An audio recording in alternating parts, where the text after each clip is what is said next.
অপু বুবলির দ্বন্দ্ব যেন লেগেই আছে। আবারও বুবলিকে খোঁচা দিয়ে কথা বলেছেন অপু বিশ্বাস। তিনি বলেন, বুবলির সমস্যা আছে, চিকিৎসা করানো প্রয়োজন। সিনেমা দিয়ে যতটা না আলোচনায় থাকেন তার চেয়ে বেশি আলোচনা সমালোচনায় থাকেন ব্যক্তিগত বিষয় নিয়ে। শাকিব খানকে কেন্দ্র করে বরাবরই খবরের শিরোনাম হন অপু বিশ্বাস।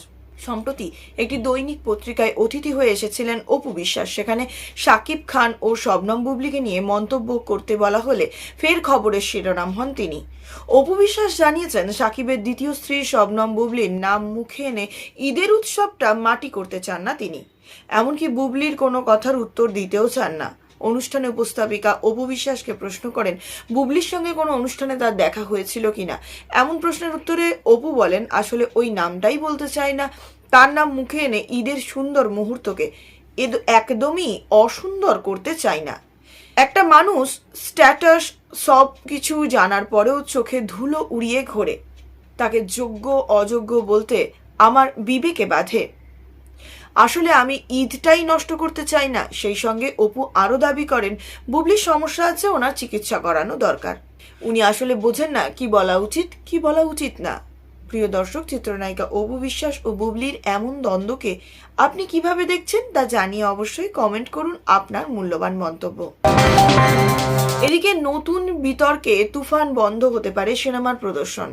কিছুদিন কেন কাটছে না তুফানের শনির দশা। চিত্রনায়ক শাকিব খান অভিনীত এবং রায়হান রাফি পরিচালিত সিনেমাটির বিরুদ্ধে অভিযোগের পাল্লা ক্রমান্বয়ে ভারী হচ্ছে। শুটিংয়ের নামে বিদেশে অর্থ পাচার, দৃশ্যপট নকল, গান নকল, অতিরিক্ত রেন্টাল দাবির অভিযোগের পর এবার নতুন অভিযোগে কাঠগড়ায় তুফান। সিনেমার একটি দৃশ্যে শাকিবকে কিশোর বয়সে এক ব্যক্তির গলা কেটে মুন্ডু হাতে করে নিয়ে যেতে দেখা গেছে। অবাক করা বিষয় হলো, সিনেমার এই দৃশ্যটি ব্লার করা হয়নি, এভাবেই সারা দেশে প্রদর্শিত হচ্ছে। এখন প্রশ্ন উঠেছে, এমন একটি ভয়ঙ্কর দৃশ্য থাকা সত্ত্বেও তুফান কিভাবে সেন্সর ছাড়পত্র পেল। সূত্রের খবর, সেন্সর বোর্ডের পক্ষ থেকে মৌখিকভাবে দৃশ্যটি ব্লার করার কথা হয়েছিল, কিন্তু নিয়মনীতি তোয়াক্কা করেনি তুফানের সংশ্লিষ্টরা। ভয়ঙ্কর এই দৃশ্যটি প্রদর্শিত হচ্ছে অবাধেই। তবে জানা গেছে এরই মধ্যে সেন্সর বোর্ডের কাছে তথ্য গেছে, বিষয়টি তারাও খতিয়ে দেখছেন। এমন অবস্থায় মাথা কাটা দৃশ্যটি নিয়ে সিনেমাটির পরিচালককে ডেকে পাঠানো হবে। এমনকি ওই দৃশ্য সংশোধন না করা পর্যন্ত সিনেমার প্রদর্শন বন্ধ হয়ে যেতে পারে।